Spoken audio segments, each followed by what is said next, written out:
Hello, welcome back. This is again one more video on investing activities. पहले वाला देख लिया, कर लिया अच्छे से, चलो बहुत अच्छी बात है. तो ये तो पता चल गया कि इन्वेस्टिंग में क्या आता है. इन्वेस्टिंग में purchase and sale of fixed assets, tangible and intangible both, and purchase and sale of investments, non-current investment, not the current investments. Again, I'm repeating. And any income related from investment. ये सारा कुछ यहाँ पे डालना है हमको, ठीक है. तो पिछले वीडियो में हमने ये किया, इन्वेस्टमेंट्स और वो सब डील कर लिया. अब एक सम लेते हैं जिसमें फिक्स्ड एसेट्स का परचेज, सेल, डेप्रिसिएशन, ये सब के लिए कभी कभी भाई अकाउंट ज़रूरत पड़ता है. तो अकाउंट का एक फिक्स्ड फॉर्मेट बता देते हैं तुमको कि ऑल पॉसिबल चीज़ें क्या क्या आ सकती है और कहाँ पे जाएगा.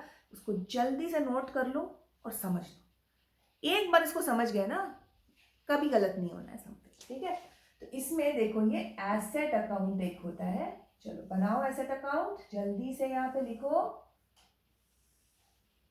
ये हो गया तुम्हारा डेबिट साइड, ये हो गया क्रेडिट साइड.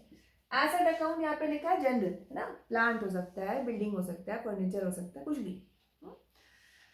अब ये always it has to be balance brought down on the debit side. ये क्या है तुम्हारा ओपनिंग बैलेंस. ये हमने इन्वेस्टमेंट अकाउंट करने के टाइम में भी मैं तुम्हें ये बताया. और ये बाय बैलेंस कैरी डाउन, ये तुम्हारा क्लोजिंग बैलेंस होना है. नेसेसरली इधर ही आएगा. और प्लीज सब में अच्छे से देख लेना कौन सा ओपनिंग कौन सा क्लोजिंग, ऐसे गड़बड़ नहीं करना. सिली मिस्टेक्स में मार्क्स लूज करने का अभी तुम्हारा पोजीशन नहीं है. तो अभी जितना मार्क्स उठाना है उठा लेना है, ठीक है ना. तो सिंपल गलतियां नहीं करनी. ओपनिंग बैलेंस इधर, क्लोजिंग बैलेंस इधर. ये बैलेंस शीट में दिया रहेगा या जो भी इंफॉर्मेशन. तो ये डाल दिया. अब क्या हो सकता है, सबसे पहले समझ लो डेप्रिसिएशन तो होना ही होना है, मैंडेटरी है ना. तो अगर तुम्हारा बैलेंस शीट में बोल रहा है कि ओपनिंग बैलेंस 50 है, 50,000 और ये है 30 और कुछ इंफॉर्मेशन नहीं है, तो समझ जाओ कि बाय डेप्रिसिएशन ही है जो ये इस साल का डेप्रिसिएशन, करंट ईयर्स डेप्रिसिएशन. इस साल मैंने कितना डेप्रिशिएट किया एसेट को, वो इधर आता है क्रेडिट साइड में. बिकॉज ये क्या है, माइनस वाला साइड है ना. डेप्रिसिएशन से एसेट का वैल्यू कम हो जाता है ना. तो ओपनिंग इधर है, डेप्रिसिएशन माइनस करके ये क्लोजिंग बैलेंस आ गया. तो यही 3 फिगर है, समझ लो बस. डेप्रिसिएशन क्या आ जाएगा, नहीं नॉन इन्वेस्टिंग में तो नहीं जाएगा. ये कहाँ जाता है बताओ. हमने ऑपरेटिंग भी किया है. ऑपरेटिंग में non cash non cash non operating items में जाता है ना, एडजस्टमेंट में add depreciation charge on assets, ये वहां जाएगा. हाँ, तो इन्वेस्टिंग और ऑपरेटिंग में ये कनेक्शन है, ठीक है. डेप्रिसिएशन, लॉस ऑन सेल या प्रॉफिट ऑन सेल जो भी आता है ना, ये सब कहाँ के आइटम है, ऑपरेटिंग. ये सब ऑपरेटिंग को अफेक्ट करेगा, ये ध्यान रखना है. अब इन्वेस्टिंग में तो यहाँ से फिर कुछ नहीं आया. अगर ये दोनों बस डेप्रिसिएशन की वजह से चेंज हुआ है, तो बस no change in investing activity because of this asset. अब अगर तुम्हें दिया है परचेज हुआ है, तो तुम कहाँ डालोगे, यहाँ डालोगे. To bank the purchase of the asset during the year, ये डाल दिया, बढ़िया. अगर सिर्फ इतना ही है तो ये दोनों ऐड करने से ये दोनों का एडिशन इक्वल हो जाना चाहिए. नहीं, अगर यहाँ पे कुछ कम आ रहा है, डिफरेंस आ रहा है, या फिर तो यहाँ पे आ जाएगा बाय बैंक. ये हो गया sale value of the asset, जितने में बेचा, और अपना आ गया loss on sale of asset भी आ जाएगा अगर लॉस है. और यहाँ पे आ जाएगा to profit on sale of asset. अब इसके अलावा और कुछ नहीं है भाई. एसेट बढ़ेगा तो सिर्फ बढ़ेगा ओपनिंग परचेज से, घटेगा तो डेप्रिसिएशन से या फिर सेल से. सेल होगा तो प्रॉफिट पे होगा या लॉस पे होगा, बस बात खत्म. ये चीज बस याद रखना. इसमें कोई डिफिकल्ट है, मत बोलना डिफिकल्ट है. ठीक है, चलो. तो ये जल्दी से नोट कर लो. और ये स्टैंडर्ड तुम्हारा फॉर्मेट है, ये हर सम में लग जाएगा. ये जरूरी नहीं है हर सम में तुमको प्रॉफिट या लॉस दिया रहेगा या हर सम में सेल या परचेज हो रहा है, लेकिन है अगर तो इधर ही आएगा. तो जो भी तुम्हारा मिसिंग फिगर रहेगा ना, वो तुम्हारे अकाउंट से तुम्हें मिल जाएगा. Okay, so you have to get that very correctly. अभी हमको क्या करना है, ऐसा एक सम लेना है जिसमें हम इसको अप्लाई कर लें. चलो सम देते हैं तुमको. चलो ये हो गया सम तुम्हारा. प्लांट एंड मशीनरी दिया है 31,321, 12 lakh. And there 31,322, 15 lakhs, which is the opening 12 lakhs, closing is 15 lakhs. ऐसे देखा जाए तो 3 लाख का अप इंक्रीज दिख रहा है. परचेज, वाओ, डेफिनेटली कुछ तो परचेज अभी इंक्रीज हुआ है. Depreciation on plant charge is given 72,000. ये क्या डेप्रिसिएशन है भाई? इस साल का डेप्रिसिएशन है. Credit side of the account में डाल देंगे. Plant worth book value 1,20,000 was sold for 75,000. Plant जिसका book value था 1,20,000, उसको हमने कितने में बेचा? 75 में. गेन हुआ या लॉस? ऑब्वियसली लॉस हुआ ना. बुक वैल्यू ज्यादा है और मिल रहा है कम हमको बेचकर, तो ये लॉस हो गया. कितने का लॉस हो गया? 45,000 का लॉस हो गया. अब मुझे ये देखो, ये देखना है कि ये जो आंसर हम बनाएंगे उसमें एक plant account, plant and machinery account बनाना पड़ेगा टू फाइंड आउट परचेज कितना हुआ है. क्योंकि इंक्रीज तो मुझे दिख रहा है लेकिन यार डिक्रीज भी तो था, तो कैसे पता चलेगा? इसीलिए इसके लिए अकाउंट जरूरी है. सबसे पहले अभी जो फॉर्मेट डिस्कस किया उसके हिसाब से बैलेंस ब्रॉट डाउन 12 लाख कर देते हैं यहाँ पे, और by balance carry down closing balance 15 lakh लिख दिया यहाँ पर.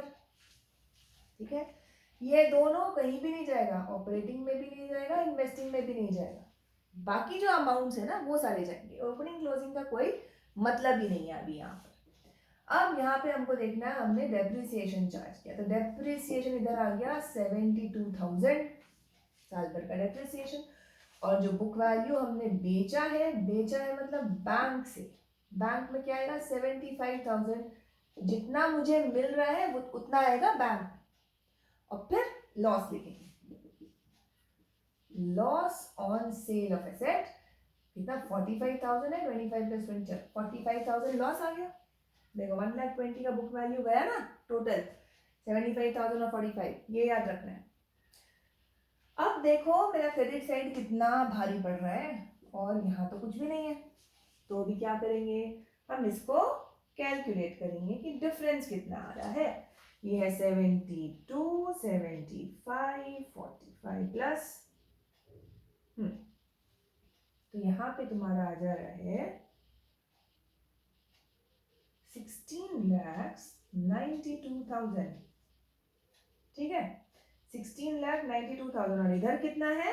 12 लाख. तो 4,92,000 का डिफरेंस आ रहा है कि नहीं? एक बार चेक करो. चलो भाई जल्दी से. 45. तो ये है तुम्हारा क्या, यहाँ पे क्या है? अभी फॉर्मेट के हिसाब से क्या है? डेप्रिसिएशन आ गया, बैंक सेल लॉस सब मतलब आ गया, ओपनिंग क्लोजिंग. यहाँ पे क्या होगा?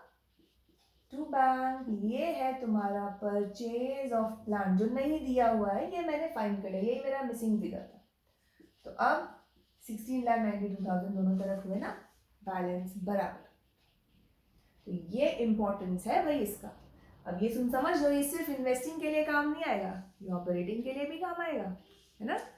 तो यहाँ पर देखो ये दोनों चले जाएंगे इन्वेस्टिंग में. देखो मैं जो सर्कल कर रही हूँ दोनों इन्वेस्टिंग एक्टिविटीज के फिगर है. और ये डेप्रिसिएशन लॉस ऑन सेल ये दोनों एड बैक हो जाएंगे ऑपरेटिंग एक्टिविटीज में. Under which heading? Adjustment for non cash non operating. Add depreciation, add loss on sale. देखा, ऑपरेटिंग इन्वेस्टिंग दोनों ही है. तो cash flow from investing activities कितना आ जाएगा? तो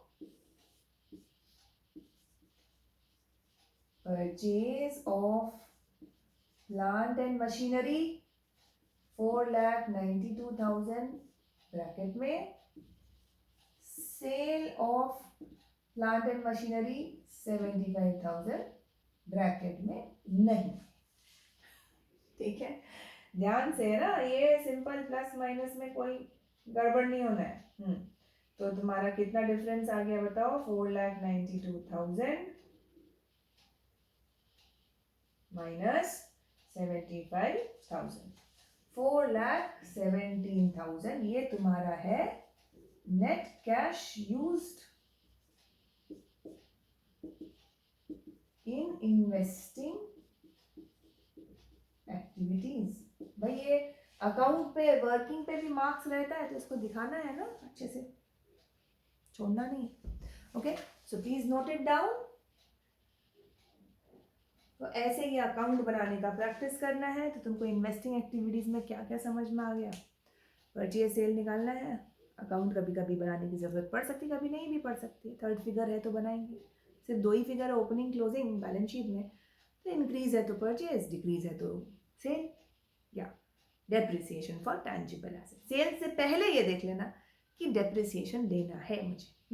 सेल तभी लेंगे जब हमको बोला है सब में कि सेल हुआ है, नहीं तो हम डेप्रिसिएशन ले लेंगे।